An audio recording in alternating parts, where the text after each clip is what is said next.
Bonsoir à tous et merci de nous rejoindre dans l'info continue ce mercredi 29 octobre 2025. Comme vous le savez, le parti Les Démocrates est en course pour la présidentielle d'avril 2026. Le parti de Boni Yayi et son candidat ont pris acte de la décision de la Cour constitutionnelle qui reste sans recours. Mais à la surprise générale, la tête du duo, Maître Renaud Agbojo, a fait une déclaration hier. Il semble avoir capitulé et annonce son retrait momentané de la vie politique béninoise. Il est également revenu sur les clivages, les déchirures et les rivalités internes qui ont eu raison de sa candidature. J'ai été victime des dysfonctionnements internes à mon parti politique et des adversités coupables, a-t-il laissé entendre. Il faut dire que cette sortie a suscité des réactions au sein de l'opinion et dès lors, les commentaires fusent de partout. On verra ce que pense notre sur le plateau. Éric Guédénon, bonsoir. Bonsoir, ça c'est la rédaction de Canal 3 Bénin. Et puis en face, Romia Doumouri de Matin Livre TV. Romia Doumouri, bonsoir. Bonsoir, Wahab Alikpara. Bonsoir donc aux amis téléspectateurs de Canal 3 Bénin. Allez, vous suivez l'actualité un peu comme moi. Il y a la Cour constitutionnelle qui a donné son verdict en ce qui concerne la série de recours qu'il a eu concernant le parti Les Démocrates. Il y a qu'en résumé, de façon résumée, donc le parti Les Démocrates prendra part à l'élection présidentielle d'avril 2026. Et donc au lendemain de cette décision, la tête du duo du parti Les Démocrates, Maître Renaud Agbojo, a donc fait une sortie. Je vous propose ensemble, on va suivre cette portion de sa déclaration. On revient commenter le reste. J'ai souhaité en toute liberté et en toute responsabilité reprendre la parole pour m'adresser à vous après la décision rendue par la Cour constitutionnelle depuis hier nuit suite au recours exercé contre la décision de rejet de ma candidature par la Commission électorale nationale autonome. C'est une décision malheureuse et dommageable car j'ai été victime de dysfonctionnements internes à mon parti politique et d'adversités coupables. En tant que praticien du droit et attaché à la légalité, je suis obligé de prendre acte de la décision de la Cour constitutionnelle malgré toute ma déception et surtout la tristesse et le désarroi dans lesquels cette décision a plongé des millions de nos compatriotes qui, à travers ma candidature à l'élection présidentielle, espéraient fortement un changement de cap dans la direction des affaires de mon pays. J'ai été particulièrement marqué par toute la ferveur et la liesse populaire que ma désignation en qualité de candidat du parti Les Démocrates à la prochaine élection présidentielle a suscité. Je vous en suis infiniment reconnaissant. Je voudrais également témoigner toute ma reconnaissance au président Thomas Boni Yayi, président du parti Les Démocrates, pour la confiance qu'il a placée en la jeunesse béninoise à travers le parrainage de ma candidature. Mais malheureusement, ce coup d'essai n'a pu se transformer en coup de maître. Et nous connaissons tous les raisons internes au parti qui ont eu pour corollaire le rejet de ma candidature par la Sénat. À titre personnel et en tant que chrétien et homme de foi, je n'éprouve aucune rancœur et aucun ressentiment à l'égard de qui que ce soit. Notamment l'honorable Sodjinou Michel, à qui j'exprime mes regrets. J'invite le peuple béninois à en faire de même et à ne poser aucun acte de violence ou de représailles afin de préserver la paix sociale et la concorde. Tout ceci fera partie malheureusement de notre histoire commune, car cette élection, comme d'autres, ne sera pas inclusive et consensuelle malgré les directives données par les pères fondateurs de l'historique Conférence nationale des forces vives. Mais nous devons préserver la paix et utiliser toutes les voies de dialogue possibles pour le règlement de nos différends. À présent, Maître Renaud Agbojo du parti Les Démocrates, qui n'est ni d'accord ni content de la décision de la Cour constitutionnelle, mais il semble capituler, comme vous l'avez entendu, Romia Doumouri. Oui, et vous faites bien dès l'entame de cette émission de signifier que c'était à la surprise générale. Parce que, franchement, c'était une surprise que le porte-étendard, ou du moins celui qui était désigné pour être le porte-étendard donc, du parti Les Démocrates, puisse quand même faire cette déclaration de presse-là. Parce que, en fait, dans la forme, ça me pose énormément de problèmes. Ah bon? Dans la forme, oui, ça me pose de problèmes parce que, attendez, Maître Renaud Agbodjo a été porté par un parti, a été porté par des membres du Conseil national du parti Les Démocrates. Et donc, là, je vois un candidat recalé qui est totalement isolé et qui fait sa déclaration dans son cabinet. Et je crois que Canal 3 est l'une des chaînes qui a tout de même eu cette exclusivité, cette primeur-là. Oui. Mais franchement, j'estime que, en tant que porte-étendard, celui qui a été porté, parce que il a été non seulement porté, mais il a été défendu par les membres, par les hauts responsables du parti, même après l'épisode donc du tribunal, et puis justement cette déception au niveau de la cour d'appel, vous entendez toujours des responsables du parti qui disent que le duo du parti, c'est bien Renaud Agbodjo et Jude Lodjou. Vous voyez, et donc il est toujours défendu, mais là, il fait une déclaration dans son bureau, donc à son cabinet. Il ne le fait pas au siège du parti, en présence des membres du parti. Vous voyez, moi, ça me sentait isolé ou quelque peu lâché, ou bien il a voulu faire une action quelque peu solitaire. Je ne vais pas dire lâché, mais il a faire une action un peu solitaire. Exactement. Vous avez la même lecture, sinon quelle appréciation vous avez de cette sortie de Maître Agbodjo qui est venu comme ça de façon inattendue hier, ou donc au lendemain de la décision de la Cour constitutionnelle? Oui, la déclaration elle est inattendue, à la fois étonnante, et comme un commentaire que j'ai lu à la suite de cette déclaration, c'est que personne ne peut m'enlever ma lucidité. Il se cache bien de choses derrière cette déclaration. Ce n'est pas si simple, justement, d'entendre quelqu'un qui, hier, pouvait crier dans un micro et dire qu'il est prêt pour affronter les élections, est prêt pour porter la vision de cette formation politique, quelques jours plus tard, justement, renoncer à cette bataille. C'est vrai que nous savons que la formation politique est en crise, justement. Un peu comme je le disais, une élection, ce n'est qu'une bataille dans une guerre. Voilà. Et donc, dans ce genre de contexte, ce à quoi on pourrait s'attendre, c'est vraiment de voir un candidat qui dit à ses militants, à ses sympathisants, nous avons perdu une bataille, mais pas une guerre. Et qu'on doit pouvoir retrousser nos manches, justement. Il y a d'autres combats encore à venir. Et donc, c'est tout ça là que, franchement, qui nous amène à nous étonner, à nous poser des questions sur ce qui se passe vraiment dans la tête de Maître Renaud Agbodjo. Quand il dit qu'il a pris le temps d'une longue réflexion, je dis, mais non, il y a un peu de mensonge, parce que la décision de la Cour est tombée mardi nuit, et mercredi matin, l'homme fait une déclaration. Aujourd'hui, donc c'était lundi nuit, et sa déclaration mardi matin. Donc, quel a été vraiment le temps de cette réflexion si profonde pour aboutir à une déclaration si forte qui, justement, amène une formation politique à se retrouver sans son candidat. Du coup, justement, dans un contexte où, comme vous l'avez relevé, il y a encore d'autres défis qui attendent la formation les élections communales, c'était à minuit qu'on a clôturé le dépôt des dossiers. Il y a les élections législatives. Ce que je tire, enfin, je dirais comme essentiel de la déclaration, c'est vraiment un candidat qui reconnaît que au sein de sa formation politique, il y a un dysfonctionnement dont il a été victime. Voyez-vous. Et donc, cela apporte du crédit à toutes ces personnes qui ont pu observer la chose dès les premières heures de la crise, justement, en pointant du doigt, justement, je dirais, le déficit de leadership à la tête de cette formation politique. Alors, comment on explique, je dirais, cette action quelque peu solitaire que vous soulignez de Maître Agbodjo, parce que oui, il a été porté par une formation politique avec tout ce qu'on a pu lire sur les réseaux sociaux et tout ce qu'on a vu également, mais quand il en vient à lui seul à se retrouver d'abord dans son cabinet, sans les autres membres du parti, sans même son duo et autres, on se dit que vraiment le malaise se poursuit, puisque oui, on reconnaît, lui-même il le reconnaît, il le souligne, qu'il y a malaise à l'intérieur du parti. Et je crois que nous avons entendu également certains hauts responsables qui estiment qu'il y a malaise, parce que c'est normal dans une formation politique ou dans un groupe, il peut y avoir avoir des dissensions, il peut y avoir donc des malentendus, ça c'est vrai. Et puis, bien évidemment, vous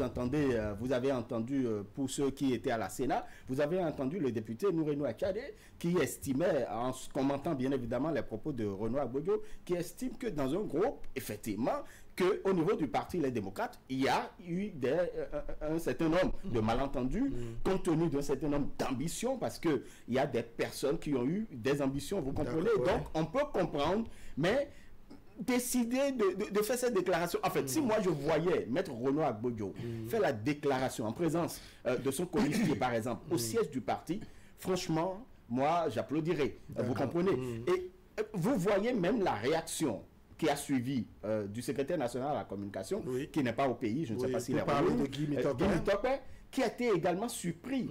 Et franchement, qui a joué le rôle que devrait jouer Renaud Agbodjo. Parce que c'est avec Guy Mitopé que vous entendez, oui, nous avons perdu, donc nous ne serons pas à la présidentielle, mais nous serons à d'autres échéances électorales comme les législatives et puis les communales. Et donc, moi, franchement, on ne peut que spéculer, parce qu'on ne peut pas savoir ce qui s'est réellement passé, comme le disait Eric tout à l'heure, ce qui s'est vraiment passé. Alors, Eric Guédénon, au-delà de reconnaître cette douloureuse décision de la Cour constitutionnelle, douloureuse en tout cas pour le Parti Les Démocrates et pour lui qui est également candidat, c'est qu'il annonce son retrait plus ou moins momentané de la vie politique du Bénin. Beaucoup se demandent, mais pourquoi c'est pas prématuré en quelque sorte? C'est sans doute le second temps fort de sa déclaration. Mais dites-vous, on n'est pas en train de parler de quelqu'un qu'on a porté pour être responsable d'une classe dans un collège. C'est quand même candidat à une élection présidentielle. Et donc, quand on en arrive à prendre cette décision, est-ce que tout au moins on a consulté ses partisans, ses militants? Moi, j'étais à la Sénat le jour où le Dieu est venu déposer son dossier, mais il y avait du monde derrière eux. Alors, est-ce qu'à un moment donné, on s'est posé la question, quel va être le ressenti de ces personnes à la suite d'une telle décision? J'ai senti Maître Renaud Agbodjo dans une solitude dans sa déclaration. Au remède de la relevée, il n'était pas entouré des membres de la formation politique, il était seul. Alors, tu te demandes pourquoi? C'est là la grosse question. Parce que pour moi... il a posé, il a fait exactement ce qu'on reproche à Michel Sodinou, qui de façon unilatérale a pris une décision qui a sombré la formation politique. Mais voilà aussi le candidat qui fait une déclaration et qui prive justement cette formation politique d'un élément important comme lui. Pensez-vous que l'occasion du dépôt des dossiers pour les communales va au-delà de ce qu'il a laissé entendre? À l'occasion du dépôt des dossiers pour les communales, on a vu Nourenou Akade, on a vu l'audio, son policier, on a vu, mais lui n'était pas. Non, en tout cas, il a déjà annoncé qu'il se retire. Peut-être que ça a déjà pris effet. C'est vraiment prématuré parce que on ne lui connaît pas. Enfin, nous sommes ici au Bénin et à Cotonou, on ne lui connaissait pas un parcours politique pour autant, surtout à l'intérieur de ce parti-là. Voilà, prendre un congé et puis tout ça. Donc là aussi, ça devient surprenant. Et quand il évoque des raisons de se consacrer à son cabinet, à sa famille, je trouve que c'est un peu égoïste. Parce que quand on vous a choisi, des gens ont pris des risques pour vous accompagner. Des gens se sont décidés à vous poursuivre. Et à leur niveau, on sans doute fait des sacrifices de ceci ou de cela. Mais quand vous venez publiquement, que vous renoncez justement à mouiller le maillot pour votre cabinet et bien d'autres de tout ça, je me dis que là encore... Il veut se consacrer à sa famille, à son cabinet, à son travail, peut-être après avoir tiré le son de tout ce qu'il a vécu. Je dis que quand on veut construire un parcours politique, une vie politique, comme il le désire ou le souhaite autrement, il n'allait pas fournir des dossiers pour être candidat au niveau de sa formation politique. S'il y a quelque chose qu'on sacrifie le plus en politique, c'est son travail, c'est sa famille, c'est beaucoup de choses. Alors vous pensez que le mécontentement de Maître Agbodjo va au-delà de ce qu'il a laissé entendre à travers, je dirais, cette déclaration? Peut-être. En fait, il est le seul à pouvoir donner cette réponse, mais il est d'accord, franchement, qu'il y a d'autres raisons peut-être que nous ignorons. Mais il y a une chose. Vous voyez, moi j'ai entendu hier, j'ai entendu dans mon entourage quelqu'un qui dit Sodinou avait raison. Parce qu'en réalité, si on en arrive à ça, on en arrive à un retrait de la scène politique, alors que en réalité, parce qu'il a fait un peu le parcours politique qu'il a eu, le parcours politique qu'il a eu, il dit qu'il défendait donc, alors que on l'a connu plus dans son parcours professionnel que dans son parcours politique. Et donc, c'est vrai qu'il a eu une proximité avec des hommes politiques parce que ça mais c'est son job de candidat. Ce n'est pas un parcours politique. C'est pas un parcours politique. C'est une prestation. Et donc, c'est un court séjour qui se trouve aujourd'hui être interrompu. Mais pas l'homme, c'est sa décision, on la respecte. Mais j'estime qu'il y a une fuite de responsabilité. Il y a une fuite de responsabilité. Doit-on interpréter, je dirais, Maître Renaud Agbodio, son comportement comme quelqu'un, n'est-ce pas, qui ne se conçoit qu'à la tête du pays, autrement je me retire? Oui, mais si c'est ça, c'est une erreur de sa part, justement, de comprendre qu'un parcours politique devrait juste se limiter à être candidat. Je pense que quand on prend le parti Les Démocrates, vous allez trouver des leaders qui militaient dans cette formation politique depuis bien longtemps que lui. Et voilà, et donc ce n'est pas la longévité, justement, que vous avez, ou bien la chance de décrocher une candidature qui fait de vous, justement, un leader ou un homme célèbre. Et je pense qu'on aurait pu transformer cette difficulté comme un point de départ vraiment de sa carrière politique, quelqu'un qu'on a connu justement dans cette crise-là, mais qui s'est dit, ben, écoutez, c'est peut-être le moment d'apporter un autre leadership, puisque on a beaucoup indexé la qualité de leadership au niveau de cette formation politique. Ça aurait été, en tout cas pour moi, une belle opportunité pour lui de se dire, ben, écoutez, c'est le moment de tout reconstruire, de repartir à zéro. On n'a pas réussi à tout camoufler. Hein. Les choses sortent au grand jour, visiblement. Oui, visiblement. Et c'est bien malheureux. C'est bien malheureux parce que je ne sais pas, avec la défection de Maître Renaud Agbodio, quelle est la chance justement qu'il souhaite à cette formation politique, parce que quand il prend le temps de lancer une adresse au candidat Romuald Agbodio et à Romuald Wadahi, alors qu'est-ce qu'il dit de ses militants, de ses sympathisants, de ses amis? Parce que nulle part dans sa déclaration, je n'ai lu une phrase, oui, bon, voilà, je suis en train de partir, mais mes amis, je ne m'éloigne pas de vous, je serai toujours là pour vous consulter, enfin, pour vous aider. Bon, il n'y a pas eu de sympathie, il n'y a pas eu de mots à l'endroit de ceux qui il se retire, mais sans rancune, sans rancœur, sans propos méchants également à l'endroit de Sodinou, celui-là, n'est-ce pas, qui, d'une manière ou d'une autre, a bloqué sa candidature. On peut appeler ça, je dirais, acte démocratique, non? C'est quand même être démocrate, ça. Ah, tout à fait. Dans le fond, justement, de ses propos, même si la douleur est encore interne, on pourrait quand même, parce qu'il a précisé qu'il est chrétien, il est un homme de foi. Vous voyez? Et donc, d'ailleurs, il est praticien de droit, et donc il se plie aux décisions donc de la Cour constitutionnelle. Et d'ailleurs, nous ne l'appelons pas à ne pas le faire, pas du tout.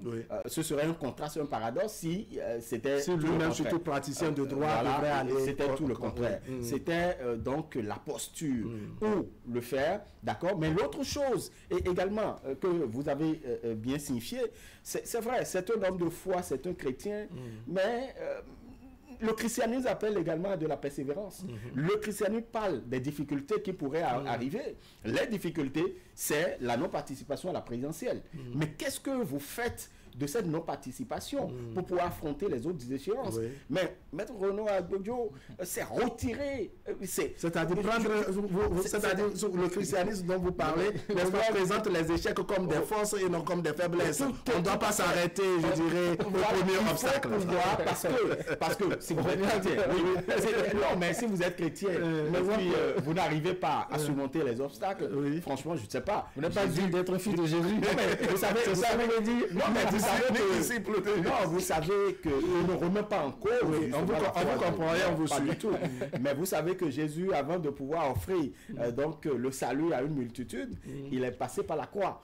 Et donc ça fait partie des épreuves. Des épreuves. Et donc Maître Renaud Agbodio devrait accepter cette croix. D'accord. Alors les hommes de Romuald, on retient que Maître Agbodio a refusé de porter sa croix.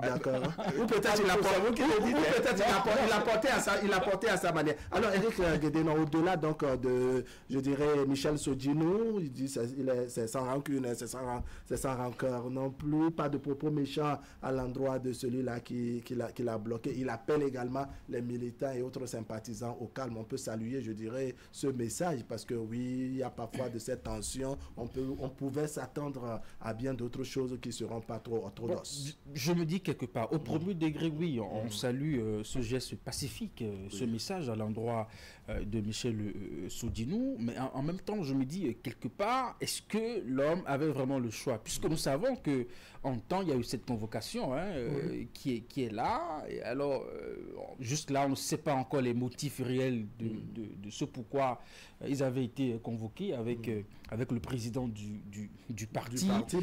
Est-ce parce que encore Michel Sodinou, à un moment donné, il s'est senti dans une insécurité peut-être relevant de l'activisme de ses compagnons que cette convocation est venue? Dieu seul le sait. Est-ce que même ce dossier aura une suite? On ne saurait le dire. Donc, bref, en tout cas, c'est toujours bien que dans ce contexte-là, que le message soit un message de paix, où l'annonce à l'adresse des concitoyens, c'est que rien ne soit tenté à l'endroit de Michel Sodinou, parce que n'oublions pas au passage, depuis le début de cette crise, Michel Sodinou est vu comme le diable, il est vu comme, en tout cas, celui qui a porté les malheurs du ciel sur la tête du parti, les démocrates. Donc, dans ce genre de situation, on ne peut pas contrôler les humeurs. Voilà, vous savez, le militantisme, il y en a aussi qui développent des extrêmes. Donc, en tout cas, ce message vient apaiser les gens.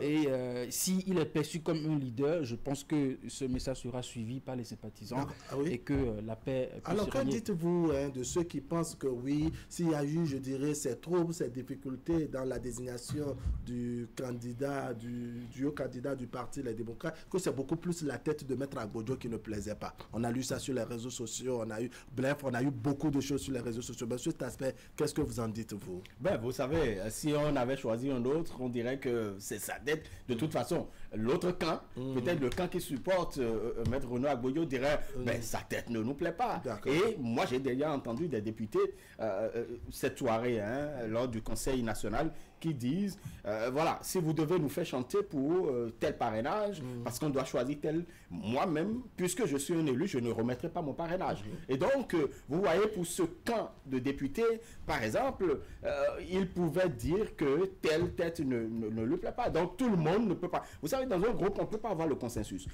Quand moi, j'entends les gens dire, non, il faut un consensus autour d'une désignation. On ne peut pas avoir le consensus autour d'une désignation.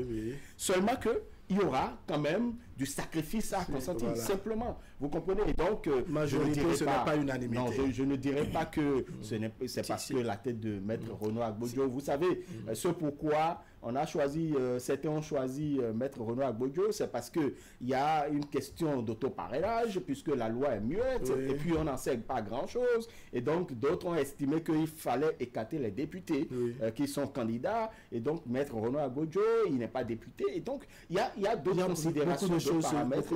C'est sûr que les jours qui suivront, et c'est peut-être pour ça que Michel Sodinou n'est pas à plaindre, parce que si dans le choix qui a été fait, c'était un autre choix, c'est sûr qu'au niveau du Parti Les Démocrates, d'autres élus auraient fait bloc aussi, peut-être de la même façon que Michel Sodinou, pour que cette candidature soit toujours en difficulté. Parce que nous savons qu'il y avait vraiment deux camps qui se livraient une bataille sans messie. Voilà, farouche. Voilà. Donc, à l'arrivée, aujourd'hui, on retient que le candidat principal, justement, va en congé pour quelques jours. La suite, c'est qu'il y a un rendez-vous qui est là, les communales. Et les démocrates, enfin, le parti a bel et bien déposé ces dossiers, justement. Vous le soulignez, il y avait même le colissier qui était à côté. Donc, on retient que Maître Renaud Agbodjo n'aura pas à jouer un rôle dans ce processus-là. Si, là, après le travail que fera la Sénat déclare que les dossiers du Parti Les Démocrates est aux normes, est validé, et que le parti devra faire campagne pour les communales, j'imagine que Maître Renaud Agbodjo sera très silencieux, deviendra observateur. Mais est-ce que ce n'est pas dommageable, je dirais, pour le parti? D'abord, le mécontentement des militants qui l'ont porté. À partir de ce moment, qu'est-ce qu'il fait de son statut de militant? hein, qu'est-ce qu'il fait de son statut de cadre de cette formation? Il se retire, ça veut dire que bon, la casquette de militant, de candidat et autres, il met ça de côté. C'est sûr que ça a déjà pris des faits. Ça veut dire que le parti devra prononcer une décision et dit publiquement que nous ne reconnaissons plus Maître Renaud Agbodio comme militant de notre formation politique. Voilà, quiconque le rencontre dans la rue. Non, c'est certainement qu'il va introduire, on va pas le dire. Une démission du parti. Au sein du parti, c'est un cadre quand même important qui manque parce que c'est l'un des conseillers juridiques du parti. On pourrait dire que Maître Victorien Fadé se retrouve peut-être seul aujourd'hui. C'est vrai qu'il y a d'autres juristes dans la maison. Dans le parti. Mais le timing vous gêne, c'est ça? Parce que je vous sens. Le timing de ce renouveau. Non pas seulement le timing, il y a le caractère précoce de la décision. Il y a le caractère précoce de la décision parce que franchement, vous voyez, Eric l'avait dit, la nuit du lundi au mardi matin, bim comme ça saute. Et qu'on laisse entendre dans la déclaration que c'est après mûre réflexion. Bien au-delà du timing, à ma compréhension, il ne devrait jamais avoir une telle déclaration. C'est ça. Oui, parce que une élection n'est pas une fin en soi dans la vie d'une formation politique qui porte une vision, un idéal. C'est à jamais, c'est infini. Bon, on peut jamais dire qu'il ne peut pas y avoir cette déclaration. Oui, non. Moi, franchement, ça me changerait. Parce que je suis dans la logique de ce que, je suis dans la logique de ce que, dès lors que le parti a ouvert les candidatures, et que Maître Renaud Agbodio a déposé son dossier, c'est qu'il en a mesuré les conséquences et la responsabilité de ce parcours-là. Parce que si, à ce moment-là, il avait donné le sentiment d'être hésitant, d'être dubitatif, je suis sûr qu'au niveau du parti, le choix ne porterait pas sur lui. Il a sans doute fait montre d'une certaine confiance, abnégation, détermination, justement, disponibilité pour que le choix soit porté sur lui. Donc, on n'est pas en train de parler d'une simple responsabilité. Oui, c'est quand même là. Mais parlons des difficultés. Si ce n'est que ça, enfin, le retrait de Michel Sodinou, tout ça, dysfonctionnement interne du parti, je me dis bien, c'est peut-être que Dieu a sauvé le parti. Parce que quand je prends le cas du Sénégal, mais qu'est-ce que Diomaye Faye, qu'est-ce que Sonko, qu'est-ce qu'ils n'ont pas connu comme problème? Ils ont même connu la prison. Ils ont même connu la prison. Qu'est-ce qu'ils n'ont pas connu dans leur carrière politique? Et pourtant, nous connaissons les résultats. En Côte d'Ivoire, Tidjane Thiam, quand bien même à l'intérieur de sa formation politique, il était contesté, et bien d'autres, avec tout ce que nous connaissons, il se fait toujours présenter comme étant candidat de sa formation politique. Même après les élections, il a fait une déclaration. Donc il a donné cette détermination. Il faut que persévérance. Vous n'avez pas senti cette persévérance. D'accord, oui. Il y a tout de même quelque chose que cette déclaration... Une forme de bémol. Non, ça révèle quelque chose. Vous savez, dans les critères qui ont été publiés par le comité de candidature, c'est que vous devez être quelqu'un qui puisse se sacrifier pour le parti. Bon. Et donc, vous faites montre d'un engagement. Est-ce qu'on a pu mesurer tout ceci ou apprécier tout ceci au niveau de Maître Renaud Agbodio? Peut-être, on ne peut pas savoir. On ne peut pas savoir parce que, bon, peut-être que dans d'autres cas, il a été persévérant, mais ici... il est fatigué, et il raccroche. Et tout ça. Alors, il y a une préoccupation dans le développement qui a précédé ce que Eric disait tout à l'heure. Il y a eu un autre volet. Si à chaque élection, n'est-ce pas, les militants qui, parce que récalés, parce que n'ayant pas été positionnés et autres, devaient se retirer, on se demande qu'est-ce qui va rester du parti. On a les élections communales. S'il y en a de ces militants qui, malgré tout ce qu'ils ont fait pour mouiller le maillot, n'ont pas été positionnés, pour les élections législatives qui suivront, n'ont pas été positionnés, et que chacun doit se retirer à chaque fois qu'il y a un obstacle, et on se demande qu'est-ce qui va rester du parti. Du parti. Parce qu'après tout le monde n'aura pas de place. Exactement. Et puis, vous voyez, je ne sais pas si vous avez quand même lu un certain nombre de commentaires sur les réseaux sociaux. Moi, j'ai déjà lu que, parce que à la suite de la déclaration qui est faite hier nuit au niveau de la Sénat par rapport au communal, il y a quand même eu des commentaires où, nous, on va plus vous suivre parce qu'après, vous allez dire, vous allez vous consacrer à votre cabinet, à votre famille. Ce sont des déçus, ce sont des militants déçus. Et ils sont bien nombreux. Voilà. Ils sont bien nombreux parce qu'ils estiment que non, ben, il y a encore du chemin. La présidentielle, vous ne participez pas. Mais vous, il y a les si tout le monde doit raccrocher comme ça, ça devient gênant. Quand vous voyez un cadre compétent dans ce domaine, comme Maître Renaud Agbodjo à l'Assemblée nationale pour la 10e législature, vous pouvez imaginer la qualité des débats. Vous pouvez imaginer un peu... Voilà qu'il a raccroché. Et son avenir politique m'intéresse. Parce que quand il va observer le temps qu'il voudra observer, à son retour, il viendra voir qui. Enfin, peut-être qu'il ira ailleurs. Il va créer sa propre formation politique. C'est possible, c'est pas interdit en République du Bénin. Éric Guédéran, merci beaucoup. Merci beaucoup. On a beaucoup de choses à dire autour de cette problématique, pour ne pas dire autour de cette thématique, mais on a l'impératif du temps. Mesdames, Messieurs, ce serait tout pour aujourd'hui. Merci de nous avoir suivis. La rediffusion, c'est tout à l'heure à 23h et demain autour de 10h30. Allez, portez-vous bien.